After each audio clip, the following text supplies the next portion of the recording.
आपको एक गाना सुनाऊं? सुना। गुस्सा नहीं करोगे ना? नहीं नहीं नहीं करूँगा। पक्का? पक्का। तुझको लगाऊंगी मैं खींच के। आपने तो बोला था गुस्सा नहीं करूंगा। अबे गर्ल्स हॉस्टल में एक जॉब है, करेगा? क्या बात कर रहा है यार, करूंगा। सैलरी 10,000 मिलेगी बस। ओ माय गॉड, सैलरी भी मिलेगी? लोग कह रहे हैं लॉकडाउन खत्म होने के बाद देश 15 साल पीछे चला जाएगा। मैं पहले ही बता रहा हूँ, मैं दोबारा स्कूल नहीं जाऊंगा। मैं भी।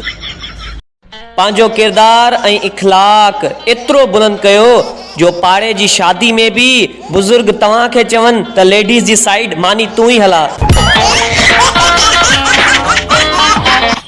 हेलो बेबी, क्या कर रही हो? कुछ नहीं कर रही, ईद के कपड़े पहन के बोर बैठी हुई हूँ। मैं कुछ सोच रहा था। अच्छा, तुम भी सोचने लगे? इतनी हिम्मत हो गई तुम्हारी? यार फालतू की बात। तुम्हारी सोच में मेरा हक है। यार सुन तो लो, मैं यूँ सोच रहा था कि हम दोनों कहीं बाहर चलते हैं ना। आज हाँ, बकरीद है। बाहर जाना तो बहाना है, तुम्हें तो लड़कियां ताड़ना है, मुझे पता नहीं है जैसे।